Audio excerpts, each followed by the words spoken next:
Hi friends, welcome back to my YouTube channel. ಯಾರೆಲ್ಲ ನನ್ನ YouTube ಚಾನಲ್ನ ನೋಡಿ ಇನ್ನೂ ಲೈಕ್ ಮಾಡಿಲ್ಲ, ಶೇರ್ ಮಾಡಿಲ್ಲ, ಸಬ್ಸ್ಕ್ರೈಬ್ ಮಾಡಿಲ್ಲ, ಪ್ಲೀಸ್ ಬೇಗ ಹೋಗಿ ಲೈಕ್ ಮಾಡಿ, ಶೇರ್ ಮಾಡಿ, ಸಬ್ಸ್ಕ್ರೈಬ್ ಮಾಡಿ. ಬಿಗ್ ಬಾಸ್ ಮನೇಲಿ ಏನೇನಾಯಿತು ಅಂತ ನೋಡೋಣ ಬನ್ನಿ ಗೈಸ್. ಈ ವಾರ ಯಾರಿಗೆ ಉತ್ತಮ ಸಿಕ್ತು, ಯಾರಿಗೆ ಕಳಪೆ ಸಿಕ್ತು, ಮನೇಲಿ ಏನೆಲ್ಲ ಗೇಮ್ ಸಿಕ್ತು, ಈ ಯಾವ ತಂಡ ಗೆಲ್ತು, ಯಾವ ತಂಡ ಸೋಲ್ತು, ಸೊ ಇದೆಲ್ಲದ್ರ ಬಗ್ಗೆ ತಿಳ್ಕೊಳ್ಳೋಣ ಬನ್ನಿ ಗೈಸ್. ಈ ವಾರ ಬಿಗ್ ಬಾಸ್ ಮನೆಯಲ್ಲಿ 2 ತಂಡಗಳಾಗಿ ಮಾಡಿದರು. ಒಂದು ಮಂಜಣ್ಣ ಅವ್ರ ತಂಡ, ಇನ್ನೊಂದು ಧನರಾಜ್ ಅವ್ರ ತಂಡ ಆಗಿ ಮಾಡಿದರು. ಈ 2 ತಂಡಗಳಲ್ಲಿ ಒಂದು ಚಾನಲ್ ಆಗಿ ಬಿಗ್ ಬಾಸ್ ಒಂದು ಆಟನ ನೀಡುತ್ತೆ. ಒಂದು ಮಸ್ತ್ ಮಜಾ ಟಿ ವಿ, ಇನ್ನೊಂದು MTV. ಸೊ ಇವೆರಡು ತಂಡಗಳ ನಡುವೆ ವ್ಯಕ್ತಿಗಳು ಏನು, ಆ ವ್ಯಕ್ತಿತ್ವ ಏನು ಅನ್ನೋದ್ರ ಬಗ್ಗೆ ಆ್ಯಂಕರಿಂಗ್ ಮಾಡೋದು ಈ ನ್ಯೂಸ್ ಚಾನಲ್ ಆಗಿ ಮಾಡಿರ್ತಾರೆ.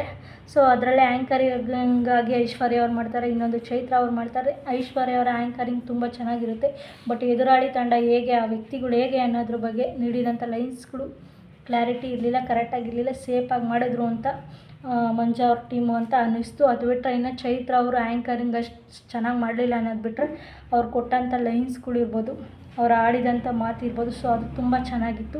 ಆ ವ್ಯಕ್ತಿಗಳಿಗೆ ಕರೆಕ್ಟಾಗಿ ಸೂಟ್ ಆಗೋ ಥರ ಇತ್ತು, ಕೇಪಬಿಲಿಟಿ ಇತ್ತು ಅಂತಲೇ ಹೇಳ್ಬೋದು ಗೈಸ್. ಅದು ಚೈತ್ರ ಅವರ ಆ್ಯಂಕರಿಂಗ್ ಚೆನ್ನಾಗಿತ್ತು. ಸೊ ಓದ್ಕೊಂಡು ಹೇಳಿದ್ರು ಅನ್ನೋದೊಂದು ಬಿಟ್ಟರೆ ಆ ಲೈನ್ಸ್ಗಳು ತುಂಬ ಚೆನ್ನಾಗಿತ್ತು, ತುಂಬ ಫೈಯರ್ ಆಗಿತ್ತು ಅಂತ ಹೇಳ್ಬೋದು. ಇನ್ನು ಈ ವಾರ ಅದೆಲ್ಲ ಆದಾದಮೇಲೆ ಇನ್ನೊಂದೆರಡು ಟಾಸ್ಕ್ಗಳು ಬರುತ್ತೆ. ನಾಮಿನೇಷನ್ಸ್ ಮಾಡೋದಿರ್ಬೋದು, ಚೂರಿ ಇರೋದಿರ್ಬೋದು. ಸೊ ಇದೆಲ್ಲ ಆದಮೇಲೆ ಶಿಶಿ ಅವರು ಚೈತ್ರ ಅವರು ತ್ರಿವಿಕ್ರಮ್ ಅವ್ರಿಗೆ ಚೂರಿನ ಹಾಕ್ತಾರೆ. ಚೂರಿ ಹಾಕಿದ್ಮೇಲೆ ತ್ರಿವಿಕ್ರಮ್ ಚೈತ್ರ ಅವ್ರು ಹೇಳ್ತಾರೆ, ಮೋಕ್ಷಿತಾ ಅವರ ಈಗೋ ಹಾಗೆ ಹೀಗೆ ಅಂತ ಹೇಳಿದ್ರು, ಸೈಕೋ ಅಂತ ಹೇಳಿದ್ರು ಅಂತ ಎಲ್ಲ ಹೇಳ್ತಾರೆ. ಇಷ್ಟೆಲ್ಲ ಆದಮೇಲೆ ತ್ರಿವಿಕ್ರಮ್ ಅವರು ಶಿಶಿರ್ ಬಗ್ಗೆ ಜೈಲ್ ಸುರ್ಕ ಅಂತ ಹೇಳಿದ್ರು ಭಯ, ಹಾಗೆ ಹೀಗೆ ಅಂತ ಎಲ್ಲ ಹೇಳ್ತಾರೆ. ಸೊ ಇದನ್ನು ತ್ರಿವಿಕ್ರಮ್ ಅವರು ಹೇಳ್ಬಾರ್ದಾಯಿತು ಅಂತ ಶಿಶಿರ್ ಅವ್ರು ಕೂಡ ಹೇಳ್ತಾರೆ. ಇಷ್ಟೆಲ್ಲ ಆದಮೇಲೆ ಮನೇಲಿ ಗೇಮ್ಸ್ ಬರುತ್ತೆ ಎದುರಾಳಿ ತಂಡಗಳಿಗೆ. ಆ ತಂಡದಲ್ಲಿ ರಜತ್ ಅವರು ತಲೆನ ಶೇವ್ ಮಾಡೋದಿರ್ಬೋದು, ಗೇಮ್ನ ಆಡೋದಿರ್ಬೋದು, ಒಂದು ಉಸ್ತುವಾರಿ ಇರ್ಬೋದು, ತುಂಬ ಚೆನ್ನಾಗಿ ಮಾಡಿದ್ರು. ಇನ್ನು ಅದಾದಮೇಲೆ ಎದುರಾಳಿ ತಂಡ ಏನು ಕೂಡ ಅಷ್ಟು ಗೇಮ್ ಚೆನ್ನಾಗಿ ಆಡಲಿಲ್ಲ. ಮಂಜಣ್ಣ ಅವ್ರ ಟೀಮು ಯಾವುದನ್ನು ಕೂಡ ಅಷ್ಟು ಗಣನೆಗೆ ತಾಳಲಿಲ್ಲ, ಚೆನ್ನಾಗಿ ಆಡಲಿಲ್ಲ. ಇನ್ನು ಮೆಣಸಿನ್ಕಾಯಿ ಗೌತಮಿಯವರು ಹಾಗಲಕಾಯಿ ಮೆಣಸಿನ್ಕಾಯಿ ತಿಂದರು. ಸೊ ಅದನ್ನು ಏನು ಅಷ್ಟು ತಿನ್ನಿಲ್ಲ, ಅಷ್ಟು ಚೆನ್ನಾಗಿ ಆಡಲಿಲ್ಲ ಅಂತ ಹೇಳ್ಬೋದು. ಅದನ್ನ ಬಿಟ್ಟರೆ ಇನ್ನು ಕ್ಯಾಪ್ಟನ್ಸಿ 2 ಚಾನಲ್ಗಳಾಗಿ ಇಡೀ ಆಡಿಯನ್ಸ್ಗೆ ವೋಟಿಂಗ್ಸ್ ಲೈನ್ಸ್ ಇರುತ್ತೆ. ಸೊ ಆ ವೋಟಿಂಗ್ಸ್ ಲೈನ್ಸ್ನಲ್ಲಿ ಚೈತ್ರ ಅವ್ರ ಟೀಮ್ ಗೆಲ್ಲುತ್ತೆ. ತುಂಬ ಚೆನ್ನಾಗಿ ಅವರು ಈ ವಾರ ಎಂಟರ್ಟೈನ್ಮೆಂಟ್ ಕೊಟ್ಟಿದ್ದಾರೆ, ತುಂಬ ಚೆನ್ನಾಗಿ ಗೇಮ್ನ ಆಡಿದ್ದಾರೆ ಅಂತಲೇ ಹೇಳ್ಬೋದು. ಸೊ ನಾನು ಕೂಡ ಆ ತಂಡಕ್ಕೆ ವೋಟ್ ಮಾಡಿದ್ದೆ. ಆ ತಂಡನೇ ಧನರಾಜ್ ಅವ್ರ ತಂಡನೇ ಗೆಲ್ತು. ಸೊ ಕ್ಯಾಪ್ಟನ್ಸಿ ಟಾಸ್ಕ್ಗೆ ಆ ತಂಡ ಆಯ್ಕೆ ಆಗುತ್ತೆ. ಆ ತಂಡ ಆಯ್ಕೆ ಆದಾಗ ಬಿಗ್ ಬಾಸ್ ಒಂದು ಆದೇಶ ಕೊಡುತ್ತೆ, ಈ ತಂಡದಲ್ಲಿ ಯಾರಾದರೂ ಒಬ್ಬರನ್ನ ಕ್ಯಾಪ್ಟನ್ಸಿಯಿಂದ ಹೊರಗುಳಿಸ್ಬೇಕು, ಕ್ಯಾಪ್ಟನ್ ಆಟ ಆಡೋಕ್ಕೆ ಅಂತ. ಸೊ ಆಗ ಧನರಾಜ್ ಅವ್ರು ಹೇಳ್ತಾರೆ, ನನ್ನ ಟೀಮು ಈ ವಾರ ತುಂಬ ಚೆನ್ನಾಗಿ ಆಡಿದೆ, ಅವ್ರನ್ನ ನೋಡಿಕೊಂಡ್ರೆ ನಾನು ಸ್ವಲ್ಪ ಕಮ್ಮಿ ಗೇಮ್ನ ಆಡಿದ್ದೀನಿ, ನಾನೇ ಈ ವಾರ ಆಚೆಗೆ ಹೋಗ್ತೀನಿ, ನಾನೇ ಈ ಕ್ಯಾಪ್ಟನ್ಸಿಯಿಂದ ಹೊರಗುಳಿತೀನಿ ಅಂತ ಹೇಳ್ತಾರೆ. ಇದೆಲ್ಲ ಆದಮೇಲೆ ಬಿಗ್ ಬಾಸ್ ಇನ್ನೊಂದು ಆದೇಶ ಕೊಡುತ್ತೆ, ಎದುರಾಳಿ ತಂಡದವ್ರನ್ನ ಇಟ್ಕೊಂಡು ಕ್ಯಾಪ್ಟನ್ಸಿ ಆಟ ಆಡಬೇಕು ಅಂತ ಬರುತ್ತೆ. ಆಗ ಬಂದಾಗ ಎಲ್ಲರೂ ಕೂಡ ಜೋಡಿಗಳನ್ನ ಮಾಡ್ಕೋತಾರೆ. ಮೋಕ್ಷಿತ್ ಅವ್ರಿಗೆ ಲಾಸ್ಟ್ನೇದಾಗಿ ಗೌತಮಿ ಅವರು ಉಳ್ಕೋತಾರೆ. ಗೌತಮಿ ಅವರು ಉಳ್ಕೊಂಡಾಗ ಮೋಕ್ಷಿತ್ ಅವರು ಹೋಗಿ ಕೇಳಲ್ಲ, ನಾನು ಅವ್ರನ್ನ ಕೇಳಲ್ಲ, ಅವರಿಂದ ನಾನು ಕ್ಯಾಪ್ಟನ್ ಆಗಬೇಕಾ. ಸೊ ಇಷ್ಟೆಲ್ಲ ಮಾತುಗಳು ಬರ್ತವೆ. ನನಗೆ ಸೆಲ್ಫ್ ರೆಸ್ಪೆಕ್ಟ್ ತುಂಬ ಇಂಪಾರ್ಟೆಂಟು, ಹಾಗೆ ಹೀಗೆ ಅಂದ್ಕೊಂಡು ಫೈನಲಿ ಅವ್ರು ಯಾರು ಹೇಳಿದ್ರು ಕೂಡ ಕೇಳಲ್ಲ, ಯಾರ ಮಾತನ್ನು ಕೇಳ್ದಲೆ ಅವ್ರು ಹೋಗೋದು ಇಲ್ಲ, ಕೇಳೋದು ಇಲ್ಲ, ಹಾಗೆ ಕೂತ್ಕೊಬಿಡ್ತಾರೆ ಬ್ಲ್ಯಾಂಕಾಗಿ. ಸೊ ಅವರು ಇಲ್ಲಿ ಸೆಲ್ಫ್ ರೆಸ್ಪೆಕ್ಟ್ ಅನ್ನೋದು ಬಂತ ಏನು ಬಂತ ಗೊತ್ತಿಲ್ಲ. ಅಷ್ಟು ಒಂದು ವಾರ ಅಷ್ಟೆಲ್ಲ ಗೇಮ್ಸ್ಗಳ್ನ ಆಡ್ಕೊಂಬಂದು ಫೈನಲಿ ಅವರು 1 ನಿಮಿಷಕ್ಕೆ ಆ ಗೇಮ್ನ ಬಿಟ್ಕೊಟ್ಟಿದ್ದು ಅದು ಸರಿ ಇಲ್ಲ. ಇಲ್ಲಿ ಧನರಾಜ್ ಅವರು ಕೂಡ ಬಕ್ರಾದರು. ನಾನು ಒಂದು ಆಟನ ಒಬ್ಬರು ಅವ್ರ ಆಟನ ಬಿಟ್ಕೊಟ್ಟಿದ್ದಾರೆ ಅಂದಾಗ ಮೋಕ್ಷಿತ್ ಅವರು ಅದನ್ನು ಗೇಮ್ನ ಆಡಬೇಕಾಗಿತ್ತು. ಸೊ ಅವರು ಅದು ದುರಂಕಾರನೇ ಅಂತ ನಮಗೂ ಅನ್ನಿಸ್ತು.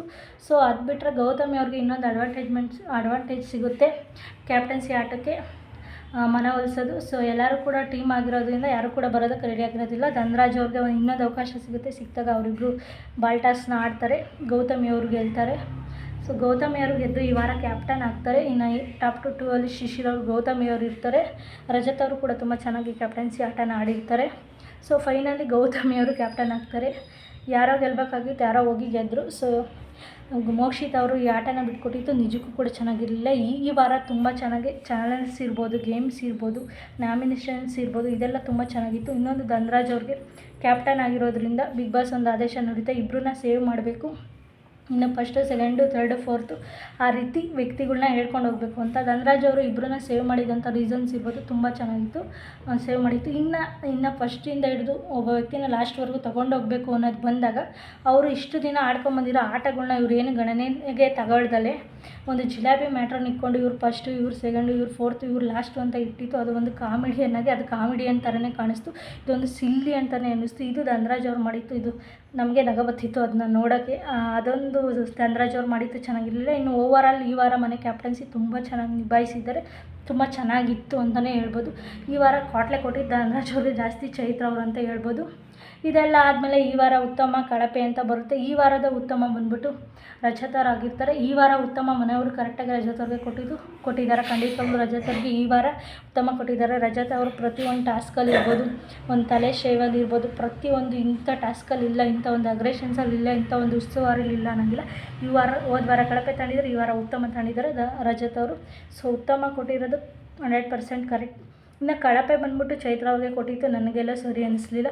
ಈ ವಾರ ಎಲ್ಲ ವಾರಗಳಿಗಿಂತ ನೋಡಿದರೆ ಈ ವಾರ ತುಂಬ ಚೆನ್ನಾಗಿ ಗೇಮ್ ಆಡಿದ್ದಾರೆ, ತುಂಬ ಚೆನ್ನಾಗಿ ಉಸ್ತುವಾರಿ ಮಾಡಿದ್ದಾರೆ.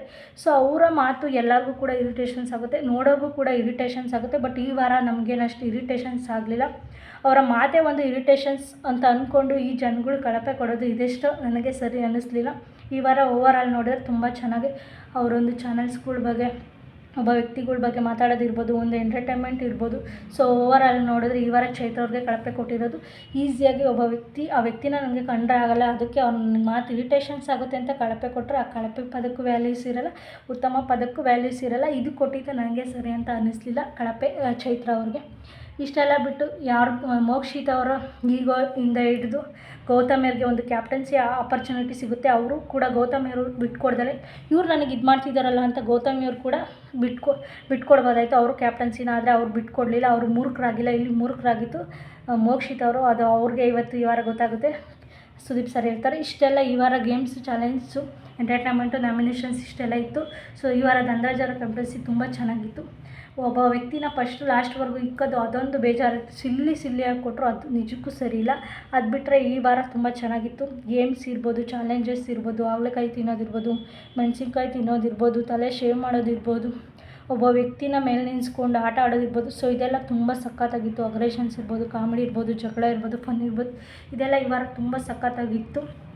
ಓವರಾಲ್ ಈ ವಾರ ತುಂಬ ಚೆನ್ನಾಗಿ ಒಳ್ಳೊಳ್ಳೆ ಟಾಸ್ಕ್ಸ್ ಬಂದಿದ್ದು.